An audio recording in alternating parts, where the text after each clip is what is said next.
Radio Lancashire with John Gillmore. And a very good afternoon to you on the programme today. I'll be talking to Professor Stephen Harding about his new book about the Vikings in Lancashire, finding out why Northern Soul has them spinning in Milan, and welcoming our trading standards expert into the studio. BBC Radio Lancashire. Gilly in the afternoon on BBC Radio Lancashire. Now, between 800 and 1050 AD, Europe and the North Atlantic was dominated by a formidable race of pagan Scandinavian warriors. They possessed both the navigational skills and bravery essential to venture as far as Constantinople, Greenland and Lancashire. They were, of course, the Vikings, and today's evidence of their presence in the county can be found in place names, surnames, even in our DNA. A new book, Viking DNA, the Wirral and West Lancs project, highlights the legacy of the Vikings in Lancashire, and I'm pleased to say the author, Professor Stephen Harding, joins me along with Dave Swindlehurst, who's been involved in Viking research for many years and indeed has Viking DNA. Welcome this afternoon, gentlemen. First of all, Stephen, just tell me a little bit about the book and your research. Right. Well, the book is not just by me; it's by me with two colleagues from the University of Leicester, Turi King and Mark Jobling. But it represents the culmination of several years' research into the genetic heritage of the Northwest, which is still ongoing. We started the work in 2002, surveying Wirral and West Lancashire. Academics, it takes a little while for the results to come out, I'm afraid, but they have, and they're quite interesting, and it's ongoing. We're now on to North Lancashire, Cumbria, dare I say the word Yorkshire? Is it allowed in this show? It's allowed in Yorkshire. And the north of England in general. So it's been in good fun, and it's been the main results were published 2.5 years ago in a scientific paper, but after popular request, we've tried to put it in a form that the general public can follow. And Viking DNA is a mix of the background behind the Vikings in the area, place names, archaeology, and all the other evidence, and then the genetics, what the DNA method is about, how we can probe ancestry using the method, and indeed the results, which for West Lancashire anyway to start off with has been very, very pleasing. So obviously a lot of research went into the book. What date can we trace the Vikings back to here in Lancashire then? Well, we think that the first settlements of Norwegian Vikings was around the year 902 or after that. Before that time, there was a huge settlement in Ireland, particularly around Dublin, and then the Irish annals tell us that around the year AD 902. There was a huge battle, and the Vikings were expelled. The annals tell us of about one adventurer called Ingemund, who landed in the Wirral, but it's quite clear that from all the place names and everything else that they spread out across the coastal plain from Wirral, West Lancashire, North Lancashire, Cumbria, of course, up to the Solway. So the early part of the 10th century, 900s, and after that, that's when they came in. How with place names, what sort of names would give it away that the Vikings have been here? Would you say? Well, there's loads of names. I mean, all the BY names for a start. Place names with BY on the end. Hornby, West Derby, Crosby, Formby, places like this. But also lots of other names like Scarisbrick. One of my favourites is Latham, which actually means at the barns, which shows that a rather advanced type of Scandinavian speech was being spoken in here. Not just the barns, but at the barns. Leyland and Clawton, Thingwall in southwest Lancashire. That's where they had their assembly, their place of assembly. Ormskirk, Orms Church, and further north you've got Kirkby and Clawton and loads of places. Give me what about 3 hours? I'll carry on. What about surnames as well? I mean.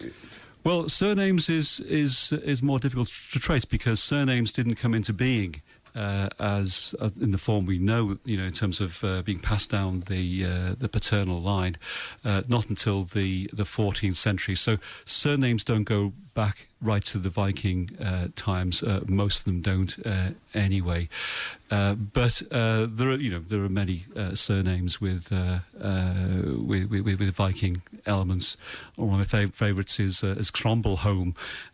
Holm actually comes from Old Norse, meaning an island on some marshy area.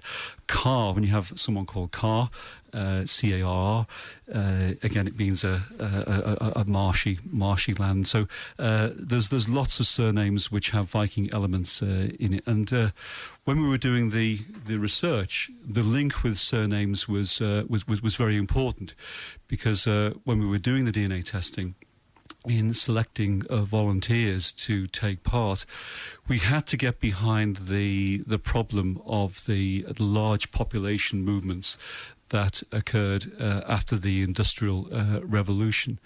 And the way we got around that was to use volunteers who could show they had surnames that were present in the area prior to 1600.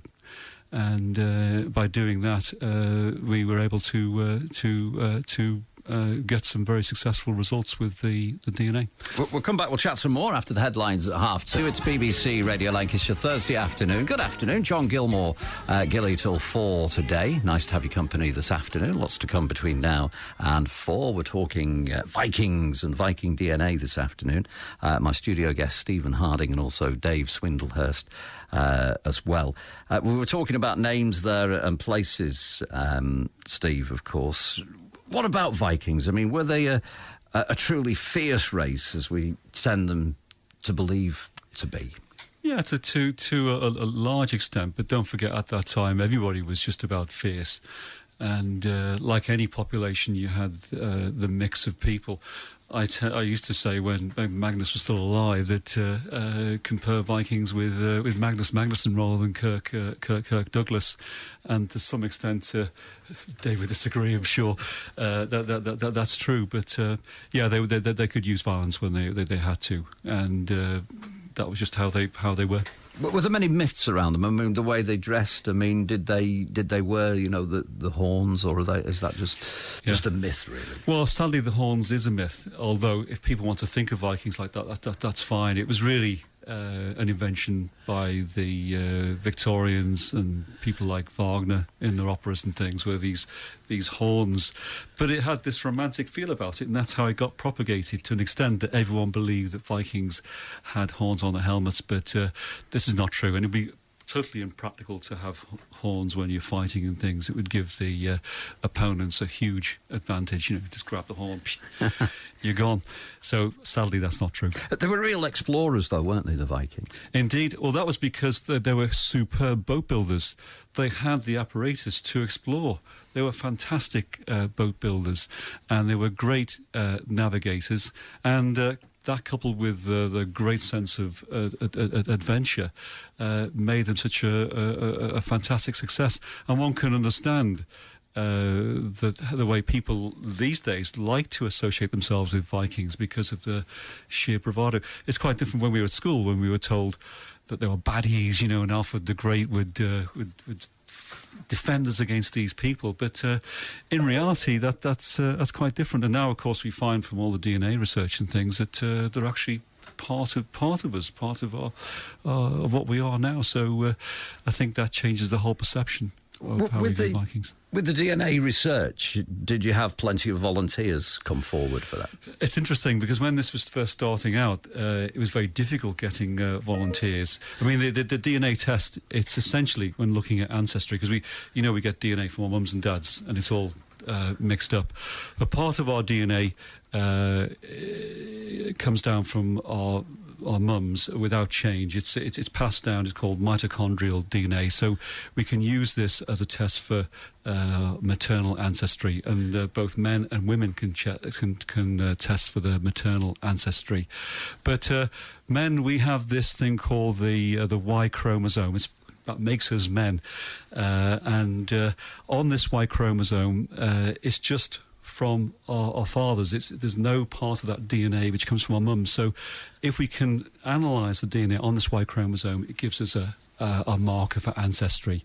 So Dave, you and myself, we have the Y chromosome that's been passed down from our paternal ancestors, father to son to son to son, for thousands of years, and this gives us the test of where we're from. So we sample a person's Y chromosome. What we do is you take a mouse swab, no bloodletting, and then people think it's to do with blood tests when you mention DNA? In a way they do, but also it's regarded as an intrusion. At first it was very difficult, as I said, to get males to come forward. They were suspicious the data would be handed to the police, or we might clone them or something. But it's changed now. It's hard to fight volunteers back. They want to take part. Now they realise that the ethics are very strong on this, and we do not divulge the results to anybody or the police. They want to take part. People want to find out about their past, so there's no difficulty getting volunteers now. And what about you, Dave Swindlehurst? Were you a volunteer in this? Did you step forward? I volunteered to have my DNA sampled, because I thought it was a good idea. And as Steve says, now, you've got to fight people off. They're only too keen to find out who they are and where they came from. So what's your involvement in this then? Because I know you've started a website, and you're responsible for a website, and you're trying to track down, I think, all the Swindlehursts, wherever they are, yes. We currently have them in mammoth task, isn't it? Canada, the USA, Chile, South Africa, New Zealand, Australia. We want all Swindlehursts to get in touch with us so we can develop a complete Swindlehurst internet, all of our own, so that everybody knows everybody, and we've just got one big clan. Research into the family history has been going on for a long number of years by some very dedicated people. And I was contacted a few years ago by one of these men to say, look, would I be interested in taking part in the family research? Which I was glad to do. But I also learned very quickly that all this massive information which had been collected wasn't collated. It was held on individual databases in individual computers. So I volunteered and was sort of promoted immediately into producing a website where all the information is held in a central single database available to any Swindlehurst, or indeed any other individual who wants to have a check on us. It's all there on the website, and we would like every Swindlehurst everywhere to get in touch with us. That's a mammoth task, though, isn't it? Well, yes, I suppose there would be a lot of work, but if a job's worth doing, it's worth doing completely, isn't it? So, yeah, bring in, please. Bring on the Swindlehurst. We'll come back and chat some more after the travel at 2:45 this afternoon on BBC Radio Lancashire. This is Heart and Alone, 18 minutes to 3. Good afternoon. bbc.co.uk/Lancashire. BBC Radio Lancashire.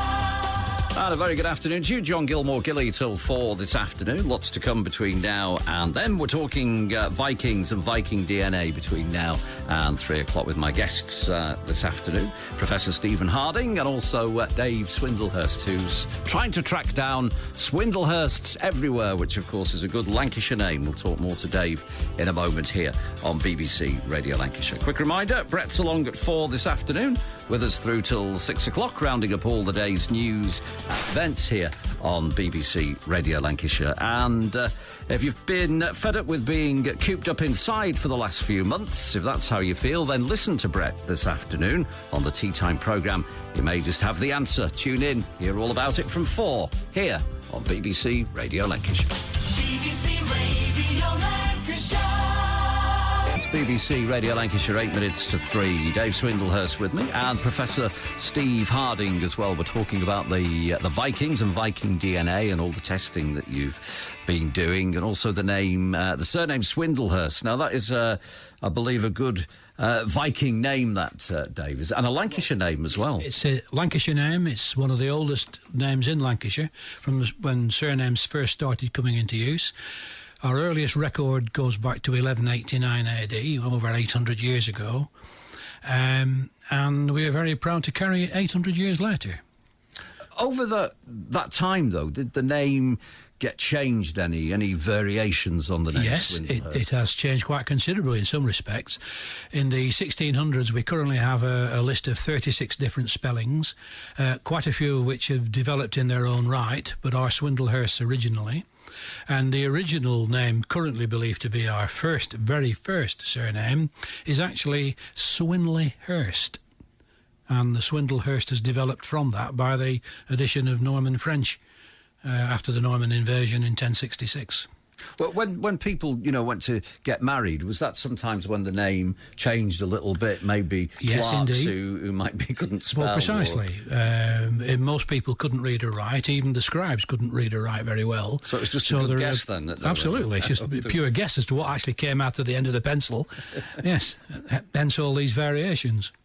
And obviously your appeal is to get everybody with the name Swindlehurst or a variation on Swindlehurst to go on and have a look and sort of register on your website. And you want to hear everybody. That's a mammoth task of tracking everybody down, that, isn't it? But you're doing quite well worldwide at the moment. Oh, we've got quite a few people around the world, yes.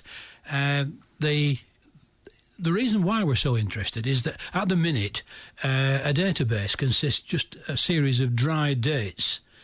What we want to do is to put flesh on the skeleton of those dates. And therefore we need people's personal stories, what they know about their ancestors, or what legends they've brought down with them from their parents and grandparents. And we can only do that by getting everybody involved.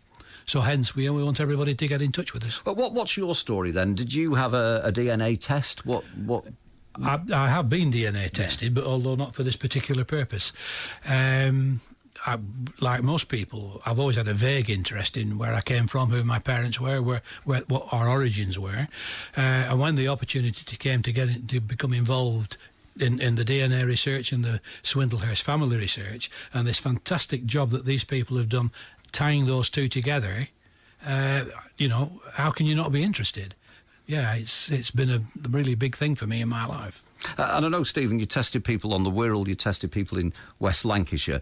Was there any difference that you found during the results of those tests? Surprisingly not, actually. Both Wirral and West Lancashire, the old families from Wirral, West Lancashire, showed strong DNA from Scandinavia, almost up to 50%. And it's quite odd that with different volunteer base that they gave very, very similar results. But I have to say that we could only choose one surname, a volunteer with one surname. We couldn't have multi-surnames taking part in the or multiples of one surname taking part in the survey, because that would bias the data.